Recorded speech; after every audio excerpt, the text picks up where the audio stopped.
Let me tell you about a woman named Gloria. A woman lay in a hospital bed for 6, while the whole world believed she was blind. She was not blind, she was watching. Kankubuulire ku mukazi ayitibwa Gloria. Omukazi yagalamira ku kitanda ky'eddwaliro okumala emyezi 6. So ng'ensi yonna ekkiriza nti yali muzibe. Naye kino ekintu ekikwata ku Gloria. Yali si muzibe w'amaaso. Yali alaba. Era buli kimu bba kye yakola mu kizikiza, buli bulimba, buli mukazi, buli kiro ekitalimu ensonyi mu maka gaabwe ag'obufumbo, Gloria byonna yabiraba. Tulla wansi, kubanga emboozi eno ejja kukyusa engeri gy'olabamu okulya mu nsi olukwe, obugumiikiriza, n'amaanyi agasirise ag'omukazi asalawo okulinda. Gloria teyali kika kya mukazi gwe weerabiranga amangu. Buli lwe yatambula n'ayingiranga mu kizimbe kyonna abantu baamulabanga. Si lwakuba nti yali w'amaanyi, si lwakuba nti yali ayagala okumufaako, wabula nti yeeyisanga ng'omuntu amanyi obulungi omuwendo gwe. Yali azimbye kampuni y'eddukanya emikolo okuva ewataalika nto. Tewaali nkolagana yonna, tezaali ssente za famire, tegaali makubo mampi okuggyako Gloria ye yekka. Okwolesebwa kwe n'emyaka egy'okumakya ennyo n'ekiro ekikesezza olwaleero. We yaweza emyaka 32, erinnya lye lyali limanyiddwa mu Kampala yonna. Ab'embaga, embassy galas, corporate functions, bwe kiba nga kyetaagisa okukolebwa ne class, abantu bayitanga Gloria.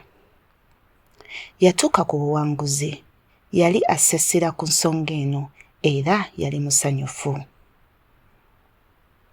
Kubanga ng'ebula emyaka 3, emboozi n'etandike, Gloria yali asisinkanye John. Baali mu lukuŋŋaana lwa bizinensi ku Serena Hotel. John yayingira nga muwanvu, ayambadde bulungi era ng'aseka mangu ku kintu munne kye yali ayogedde. Gloria yamwetegereza era John yalaba Gloria ng'amwetegereza. Banyumye okumala essaawa 3 ekiro ekyo ekyasooka, ebikwata ku bizinensi, ku birooto, ku kika ky'obulamu buli omu bwe yali ayagala okuzimba. Nga wayise emyezi 6, John yakka ku kugulu okumu mu dduuka eriri waggulu w'akasolya ekkololo. Gloria yagamba nti ye, nga tannamaliriza na kubuuza. Embaga yaabwe yali buli kimu kye yali aloose. Amaka gaabwe emuyenga gaali malungi nnyo. Obulamu bwabwe nga buli wamu. Bwalabika ng'okusaba okuddiddwamu. Naye oluusi Sitanya ayambalanga essaala eddiddwamu. Ng'ebula emyezi 8 emboozi eno etuuke ku nkomerero, Gloria yajja ewaka nga bukyali okuva mu lukiiko lw'abakasitoma be. Ekikomera kyali kyagguddwawo dda era emmotoka ya John yali mu luggya.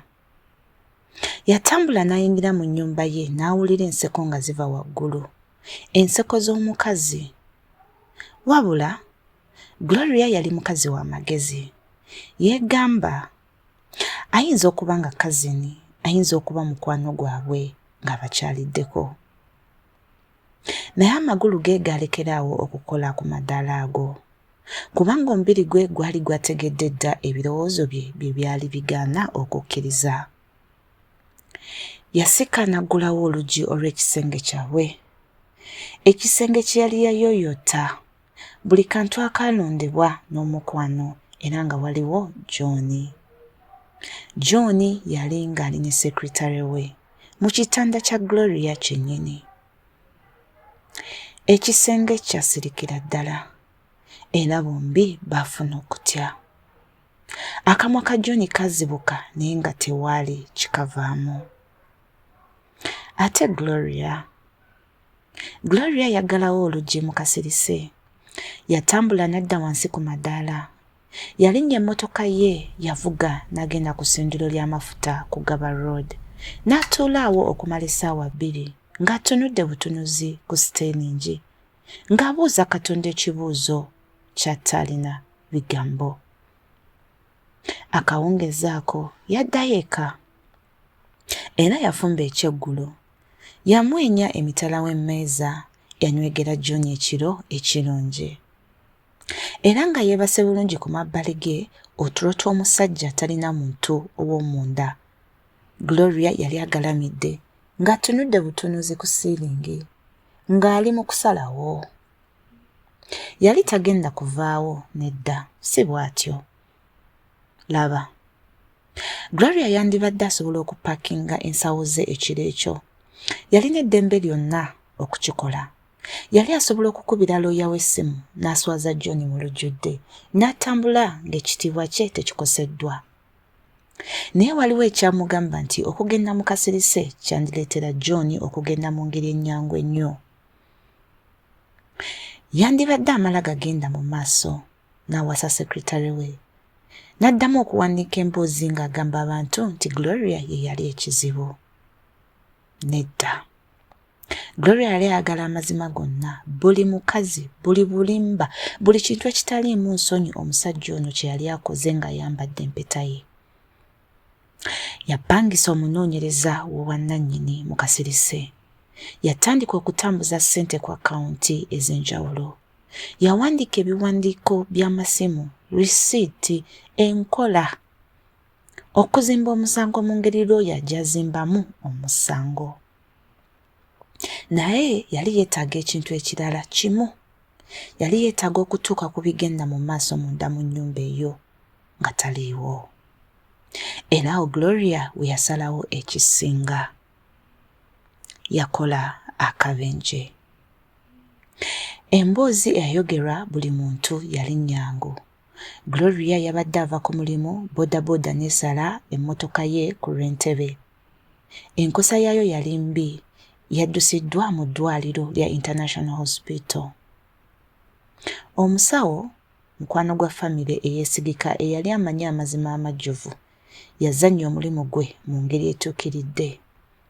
Yafuluma n'agenda mu kisenge mwe balindira. John mwe yatuula ng'akutte emikono gye, ng'era mweraliikirifu mu mazima, era n'amutuusako amawulire n'amaaso ag'entaana. Azibye amaaso. Era waliwo okuwunyoneka okw'amaanyi mu busimu ayinza obutaddamu kutambula. John yamenyeka mu lukubo lw'eddwaliro. Yakaaba, yakwata emikono gya Gloria egyali gisiddwako bandage mu kisenge ky'eddwaliro. N'akuba enduulu n'amwetondera emirundi n'emirundi. I'm so sorry baby, I'm so sorry. Era Gloria yali agalamidde awo ng'asirise bulungi ng'awuliriza buli kigambo ng'alowooza mu mutima gwe, tomanyi naky'osabira kisonyiwo. Gloria bwe yakomawo ewaka ng'ava mu ddwaliro, John yatandika okufaayo. Okufaayo, yapangisa omukozi wa waka. N'ayambanga Gloria okwetooloola ennyumba. N'ategeeza mikwano gye n'ab'omu maka ge nti yeetaaga okuwummula n'okusirika. Yazannya ekifo eky'omwami eyeewaddeyo obulungi okumala wiiki nga 2. Era awo mpola mpola John yaddamu okweyagala. Yatandika okudda ewaka ekikeerezi okukwatira amasimu ge ebweru. Yali yeerabidde ekintu kimu ekikulu ennyo, omukazi omuzibe w'amaaso akyayinza okuwulira. Era Gloria bwe yali awulira byali bimala okukakasa buli kimu kye yali yateeberezedda. Naye okuwulira tekwamala, yali yeetaaga okulaba.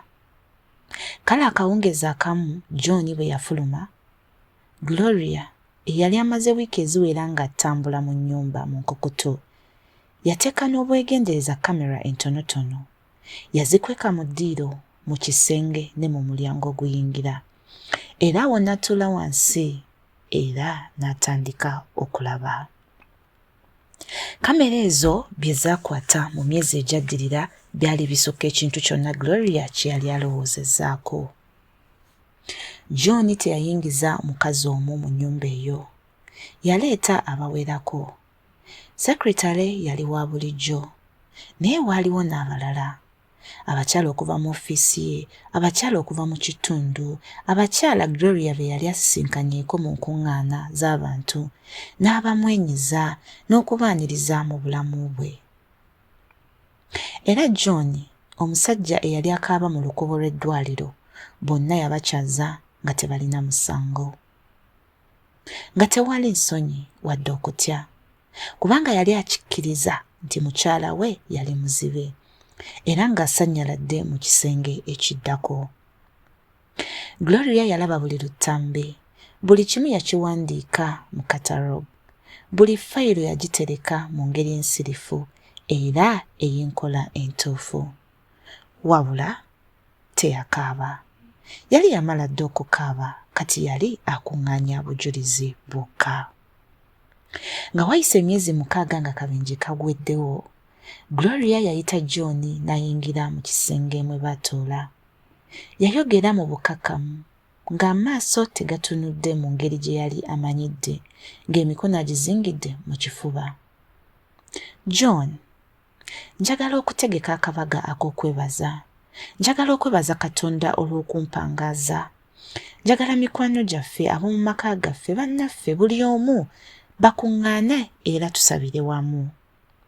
John yamwenya, akamwenyemunye k'omusajja atalina kyawulira, n'agamba nti ddala kyonna kyali yeetaaga ajja kukitegeka era ajja kutegeka buli kimu.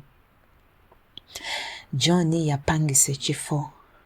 Yaweereza ebiwandiiko ebiyita abantu, yategeeza abantu nti mukyala we wadde ayise mu buli kimu ayagala kujjakuza n'okwebaza Katonda olw'obulamu bwe. Abantu baamusiima olw'ekyo, ng'omwami eyeewaddeyo bwe baagamba, ng'obufumbo abo amanyi ennyo bwe baagamba, era nga b'amaanyi nnyo. Gloria teyayogera kintu kyonna, yamwenya bumwenya n'agenda mu maaso n'okuteekateeka. Ekifo kyajjula ab'eŋŋanda, emikwano, bammemba b'ekkanisa, abaakolagananga nabo mu bizinensi. Sekretale yatuula kumpi ne mmanju ng'ayambadde bulungi ng'alabika ng'asasira. Omusumba yakulembera okusaba, abantu baawa obujulizi. Waaliwo okuyimba, okusinza, okwebaza, okwajjula ekisenge. Era awo omusumba n'agamba nti katuyite mwannyinaffe Gloria ayogereko eri abantu. Okusirika kwajjula. Abantu beetegekera okulaba omukazi omuzibe w'amaaso eyasannyalala ng'avuga nnamuzinga okutuuka mu maaso mu ntebe ye. John yayimirira okumuyamba, era awo Gloria n'asituka ku bigere bye ebibiri. Waaliwo eyakuba enduulu, omukazi yali okumpi n'emabega yatandika okukaaba. Abantu baabuuka okuva mu ntebe zaabwe. Gloria ayimiridde, mutendereze Katonda.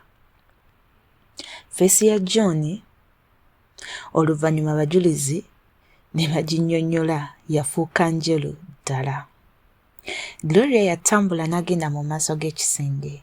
Yayimirira mu maaso n'akazindaalo. Yatunula eri abantu. Ddala yatunula n'amaaso agalaba, era n'amwenya akamwenyumwenyo k'omukazi eyali agumiikiriza okumala ebbanga eddene ennyo. Yagamba nti, njagala kwebaza Katonda, kubanga Katonda tandekangako mu kizikiza. Naye bwe yali alowooza nti sisobola kulaba, Katonda yakakasa nti ndaba byonna bye nali neetaaga okulaba. John omwagalwa wange, nina akatambi ke njagala okugabana n'abagenyi baffe. Era screen yali emabega yayaka. Era awo wekyali emyezi 6 egy'obutambi, John ne secretary, John n'abakazi abalala. Omukazi ku mukazi mu nnyumba eyo, mu kisenge, ku mmeeza ey'okulya. Abantu beewuunya. Abantu baabika emimwa. Abalala baasituka okuva mu ntebe zaabwe. Secretary yagezaako okubula ng'ayita emabega w'abantu, naye ng'ekisenge kijjudde nnyo, nga kiwulikika nnyo, nga kitunudde nnyo. John yayimirira ng'azirika. Omusajja yali akaba mu lukubo lw'eddwaliro. Omusajja yali ayambye mukyala w'omuzibe w'amaaso okutuula mu ntebe n'amukwata ku mukono mu kkanisa n'ategeeza ensi ng'omwami eyeewaddeyo. Yayimirira wakati mu kisenge era nga talina waagenda n'akatono. Okwawukana kwaddirira kwali kwa mangu. John yali atadde omukono ku ndagaano eya prenuptial nga tebannaba kufumbiriganwa era nga n'embaga tennabaawo. Ekintu kye yali akkiriza nga tasomye bulungi. Yagenda nga talina kintu kyonna. Ennyumba emuyenga yali ya Gloria, akawunti za bizinensi zaali za Gloria. Erinnya lye yali amaze emyaka ng'azimba lyagenda mu kawungezi kamu. Sekretare ye yafiirwa omulimu gwe. Emikwano gye baali baseka nagyo mu maka ga Gloria baalekerawo okuddamu amasimu.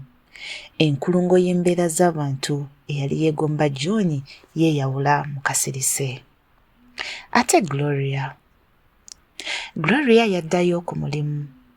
Yagaziya kampuni ye ey'emikolo. Yeetoloola abantu abeesimbu. Yasaba. Yawona. Yalekawo obusungu. Si ku lwa John wabula ku lulwe. Teyatwala bukyayi mu ssuula ye eyaddako. Yasitula amagezi. Era leero Gloria mulamu bulungi. Ono azimba alindiridde n'obugumiikiriza n'amagezi omukwano ogwa nnamaddala. Kubanga yayiga nti omukazi alina emirandira, omukazi amanyi omugaso gwe era atakola mu busungu wabula mu magezi, omukazi oyo tayinza kuzikirizibwa. Asobola kubikkulwa kwokka. Essomo mu mboozi ya Gloria si kwesasuza, si kuswaza musajja oba kuwangula lutalo. Ekyokuyiga kiri nti obugumiikiriza si bunafu, okusirika si butamanya. Era omukazi alindirira Katonda talindirira mirembe gyonna. Gloria teyakola lwa busungu, teyakola ddoboozi, teyasabiriza wadde okutiisatiisa oba okweyoleka mu bulumi obulala. Yeekuŋŋaanya yekka, yateekateeka, yasenguka mu magezi. Era ekiseera bwe kyatuuka Katonda n'akola ebisigadde. Bw'oba oyita mu nkwereero wulira bino. Tosalawo kyalubeerera ng'osinziira ku nneewulira ez'akaseera obuseera. Toleka busungu kukufuula mubi mu mboozi yo. Weekuŋŋaanye, weekuume, weesige Katonda n'obudde. Kubanga amazima bulijjo gafuna ekkubo lyago ery'ekitangaala. Emboozi ya Gloria bukakafu ku ekyo. Subscribe olw'emboozi ez'amagezi.